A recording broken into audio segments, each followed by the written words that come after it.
The Northern Virginia Campaign, also known as the Second Bull Run Campaign or Second Manassas Campaign, was a series of battles fought in Virginia during August and September 1862 in the Eastern Theater of the American Civil War. Confederate General Robert E. Lee followed up his successes of the 7 days battles in the Peninsula Campaign by moving north toward Washington, D.C., and defeating Maj.Gen. John Pope and his Army of Virginia. Concerned that Pope's army would combine forces with Maj.Gen. George B. McClellan's Army of the Potomac and overwhelm him, Lee sent Maj.Gen. Thomas J. Stonewall Jackson north to intercept Pope's advance toward Gordonsville. The two forces initially clashed at Cedar Mountain on August 9, a Confederate victory. Lee determined that McClellan's army on the Virginia Peninsula was no longer a threat to Richmond and sent most of the rest of his army, Maj.Gen. James Longstreet's command, following Jackson. Jackson conducted a wide-ranging maneuver around Pope's right flank, seizing the large supply depot in Pope's rear at Manassas Junction, placing his force between Pope and Washington, D.C., moving to a very defensible position near the battleground of the 1861 First Battle of Bull Run. Jackson successfully repulsed Union assaults on August 29 as Lee and Longstreet's command arrived on the battlefield. On August 30, Pope attacked again, but was surprised to be caught between attacks by Longstreet and Jackson, and was forced to withdraw with heavy losses. The campaign concluded with another flanking maneuver by Jackson, which Pope engaged at the Battle of Chantilly on September 1. Lee's maneuvering of the Army of Northern Virginia against Pope is considered a military masterpiece. Historian John J. Hennessy wrote that Lee may have fought cleverer battles, but this was his greatest campaign.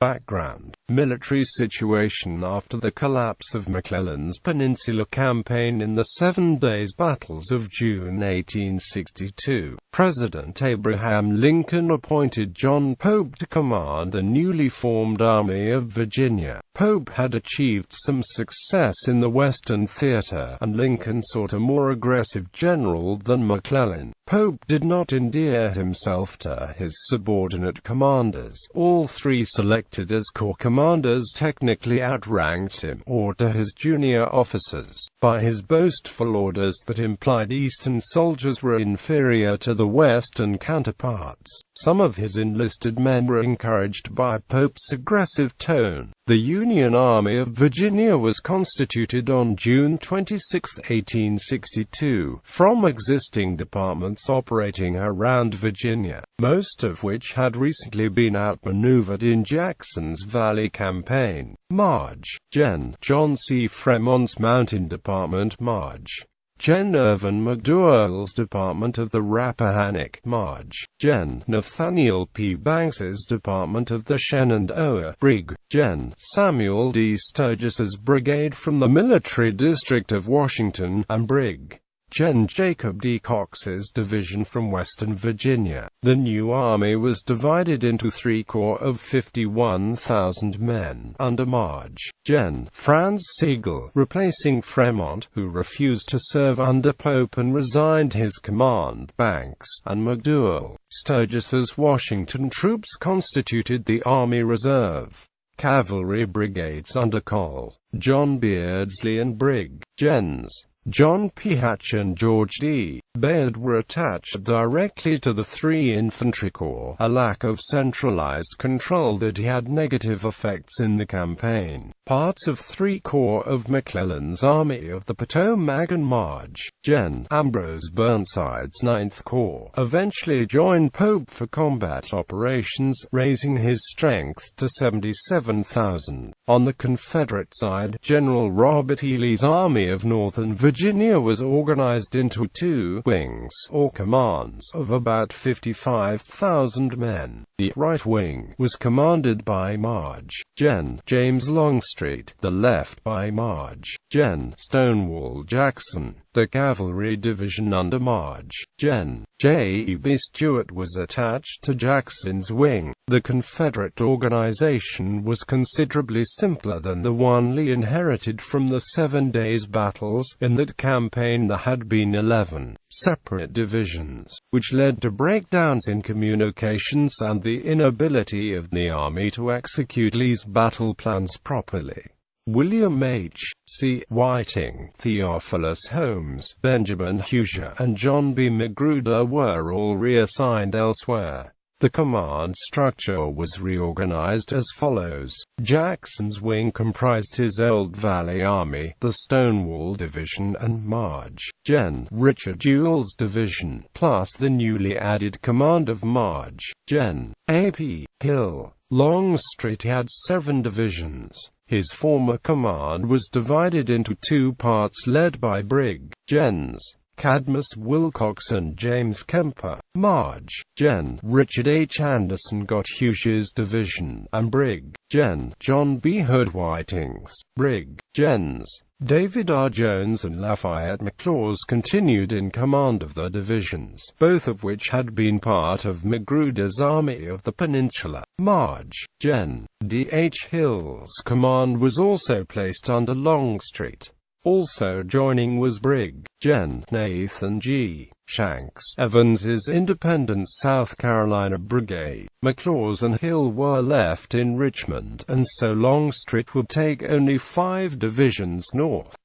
Pope's mission was to fulfill a few objectives: protect Washington and the Shenandoah Valley, and draw Confederate forces away from McClellan by moving in the direction of Gordonsville. Pope started on the latter by dispatching cavalry to break the Virginia Central Railroad connecting Gordonsville, Charlottesville, and Lynchburg. The cavalry under Hatch got off to a slow start and found that Stonewall Jackson had already occupied Gordonsville on July 19 with over 14,000 men. Pope had an additional, broader objective, encouraged by Abraham Lincoln. For the first time, the Union intended to pressure the civilian population of the Confederacy by bringing some of the hardships of war directly to them. Pope issued 3 general orders on the subject to his army.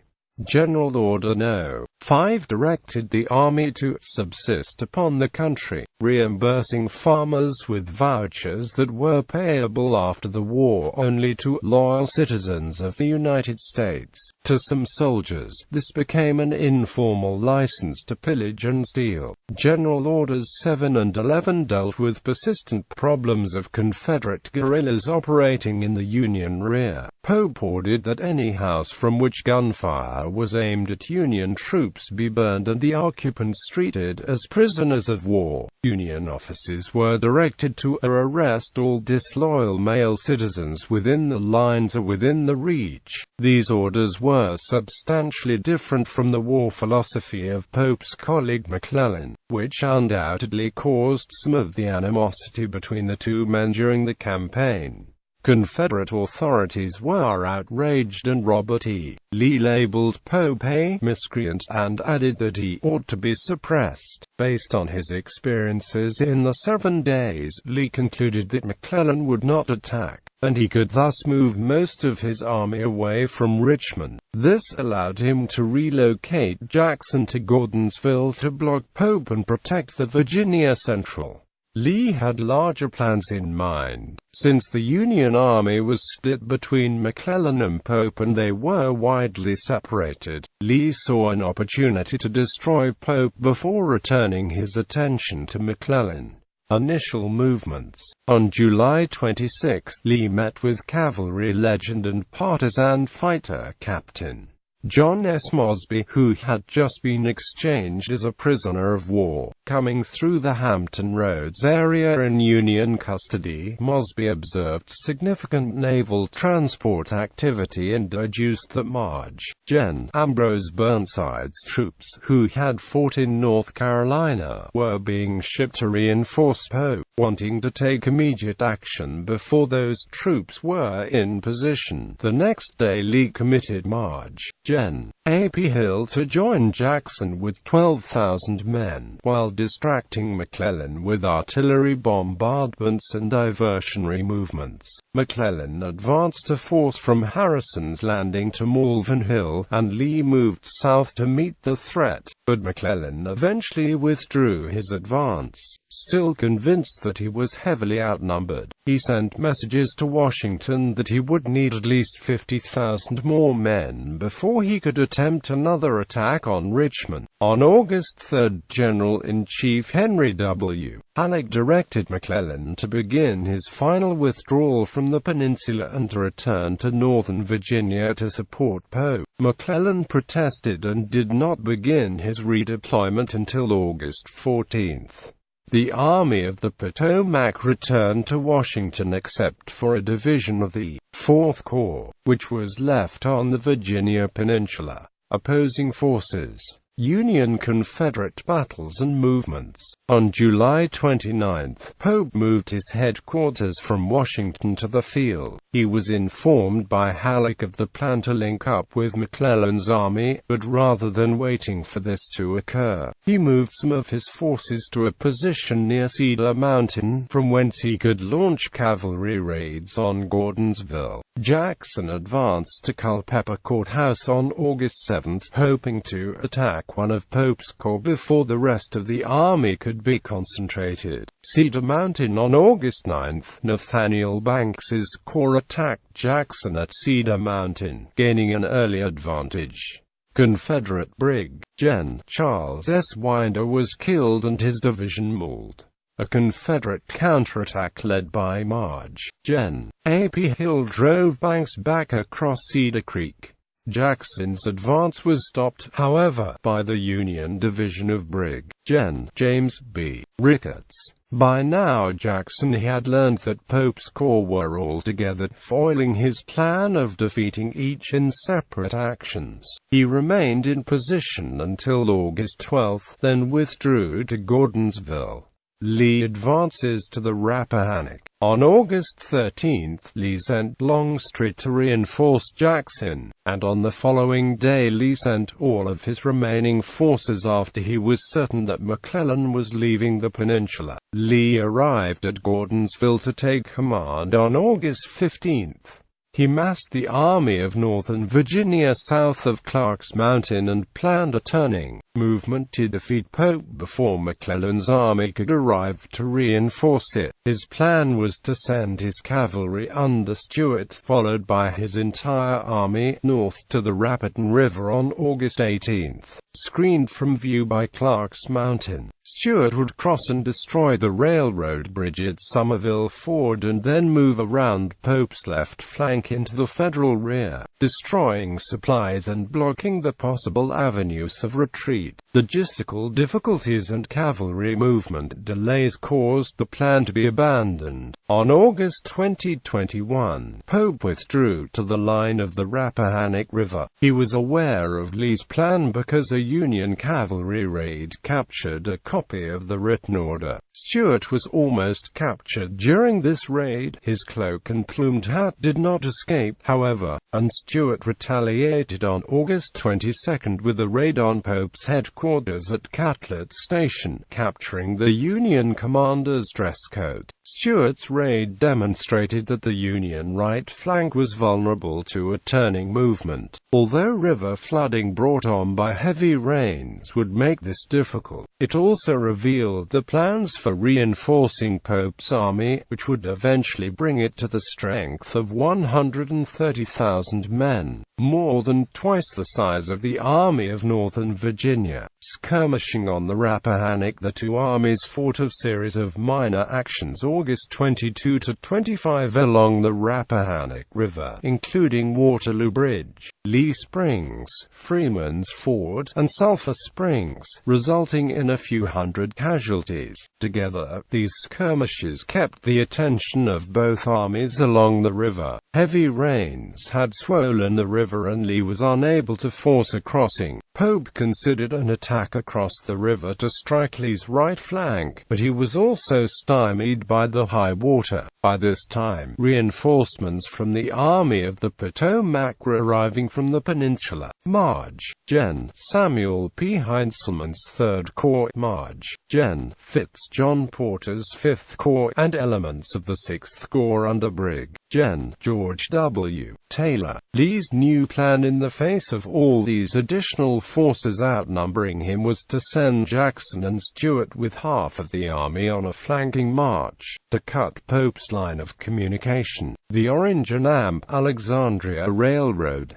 Pope would be forced to retreat and could be defeated while moving and vulnerable. Jackson departed on August 25 and reached Salem that night, raiding Manassas Station on the evening of August 26 after passing around Pope's right flank via Thoroughfare Gap. Jackson's wing of the army struck the Orange and Alexandria Railroad at Bristow Station and before daybreak August 27 marched to capture and destroy the massive Union supply depot at Manassas Junction. This surprise movement forced Pope into an abrupt retreat from his defensive line along the Rappahannock. On August 27, Jackson routed the New Jersey Brigade of the 6th Corps near Bull Run Bridge, mortally wounding its commander George W. Taylor. Maj.Gen. Richard S. Ewell's Confederate division fought a brisk rearguard action against Maj.Gen. Joseph Hooker's division at Kettle Run, resulting in about 600 casualties. Ewell held back Union forces until dark. During the night of August 27–August 28, Jackson marched his divisions north to the First Bull Run battlefield, where he took position behind an unfinished railroad grade, Thoroughfare Gap, after skirmishing near Chapman's Mill in Thoroughfare Gap. Ricketts's Union division was flanked on August 28 by a Confederate column passing through Hopewell Gap several miles to the north and by troops securing the high ground at Thoroughfare Gap. Ricketts retired, and Longstreet's wing of the army marched through the gap to join Jackson. This seemingly inconsequential action virtually ensured Pope's defeat during the battles of August 29–30 because it allowed the two wings of Lee's army to unite on the Manassas battlefield. Ricketts withdrew via Gainesville to Manassas Junction. Second Bull Run. The most significant battle of the campaign, Second Bull Run, was fought August 28–30. In order to draw Pope's army into battle, Jackson ordered an attack on a Federal column that was passing across his front on the Warrenton Turnpike on August 28. The fighting at Brawner's Farm lasted several hours and resulted in a stalemate. Pope became convinced that he had trapped Jackson and concentrated the bulk of his army against him. On August 29, Pope launched a series of assaults against Jackson's position along the unfinished railroad grade. The attacks were repulsed with heavy casualties on both sides. At noon, Longstreet arrived on the field from Thoroughfare Gap and took position on Jackson's right flank. On August 30, Pope renewed his attacks, seemingly unaware that Longstreet was on the field. When mass Confederate artillery devastated a Union assault by Porter's Corps, Longstreet's wing of 28,000 men counterattacked in the largest simultaneous mass assault of the war. The Union left flank was crushed and the army driven back to Bull Run. Only an effective Union rearguard action prevented a replay of the First Bull Run disaster. Pope's retreat to Centerville was precipitous, nonetheless. The next day, Lee ordered his army to pursue the retreating Union army. Chantilly, making a wide flanking march. Jackson hoped to cut off the Union retreat from Bull Run. On September 1, beyond Chantilly Plantation on the Little River Turnpike near Ox Hill, Jackson sent his divisions against two Union divisions under Maj.Gens Philip Kearny and Isaac Stevens.